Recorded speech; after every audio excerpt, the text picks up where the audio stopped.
Hello YouTube and welcome to the start of another part 0 video alongside our one more marathon. I'm the game mechanic and today we're talking about Australia. One of the original sort of expansion leaders and one of my original favorites as well. High district adjacency, unique play style, kind of clunky and a bit of a conundrum to master. But very, very powerful, super high upside. Love this civ. Let's talk about him. Citadel of Civilization gives you 100% production if you've either received a declaration of war or liberated a city in the past 10 turns. Now, I've noticed a trend by the AI that they like to raise city-states again. This is something, there was a patch or two in there along the years that they really love to raise all the city-states. They're kind of back at that, not every single time, but you can employ this simply by getting declared on. But if you do see a bunch of city-states not getting raised, you can kind of go on a tear middle or late game and use this to do whatever you want. 100% production is legit. Like, if you're trying to go to space, they're an awkward space race civ because they're built around appeal and they don't generally want mines and industrial zones. But if you can employ this alongside your digger late game, this is really, really powerful. So enjoy it, have fun with it. If you get declared on, use it wisely because you might need the help. Yeah, strong ability. Land down under 3 housing in coastal cities. So all you have to do is settle on a coast and you're already swimming pretty in terms of housing cap. It means your coastal cities don't have to go granary first, as you'll often want to do.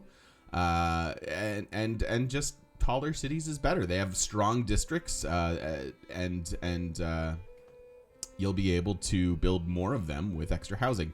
Yields from campuses, commercial hubs, holy sites, and theater squares are all +1 in tiles with charming appeal and +3 with breathtaking. Note that if you're using the map tax mod, the map tax mod is currently not showing that. This is actually a +8 campus. Yes, a +8 campus.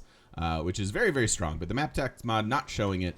But this is a strong ability. You're going to want to use your appeal lens a lot. That's number 3 on your keyboard. The dark green is breathtaking and the lighter green is charming. So +1 in charming and +3 in breathtaking. Note that like mines are negative appeal. Districts themselves can be plus or minus appeal. Woods are positive appeal. You're going to want to familiarize yourself with appeal mechanics. The good news is that they added in one of the very last updates, they added in appeal to the Civilopedia. So you can quick reference just about anything you want and note that it'll either have a positive or negative effect on appeal. So like lumber mills, you're good to go. That's neutral. Theater squares are plus. Holy sites are plus. Entertainment complexes are plus. Encampments and industrial zones are negative. So keep all that in mind as you're building your cities and planning them out. But this is very, very powerful. Campuses, commercial hubs, holy sites, and theater squares. Everything you need for a culture victory. You do other things with it as well. You can build those mines and industrial zones. You just want to separate it. You want to separate it from all of these districts so that you can get your maximum adjacency. As with any civ with really good adjacencies, the wild card policy wonders or econ wonders, giving you more policy slots for adjacency multipliers. Very, very strong, very high priority. So get that Forbidden City. The Digger. I'm not usually a big fan of late in the game kind of units. However, the Digger is an exception because it is a modern era unit that replaces the infantry. The infantry usually costs oil. This does not. That is a huge difference. In addition to not costing oil, we get 10 combat strength when fighting on coastal hills, 5 combat strength for fighting in neutral or foreign territory, and no oil cost. So you can grab Grandmaster's Chapel and faith buy these for free 99 basically. Just a little bit of faith. You don't have to worry about oil rigs either on or offshore. You don't even have to get to that tech. It's amazing. Super, super strong unit. Honestly, one of the best in the game in my opinion. Outback Station is a pretty cool tile improvement. Gets a little bit dwarfed these days by just city-state tile improvements and maybe some of the other tile improvements that are in the game. But it's still very strong, and the versatility in desert cities makes this quite worth it. You get food and production, food for each adjacent pasture, additional food and production as you advance through the tech and civic tree, and then yeah, you can put them in desert and desert hills, which is pretty strong. Also, I forgot to mention, Pastures trigger a culture bomb. Yeah, that's a thing. And is a strong ability, right? It allows you to build this tile and grab all the tiles around it. If I were to settle this sheep, I could grab that. Similarly, grab all of this stuff around it.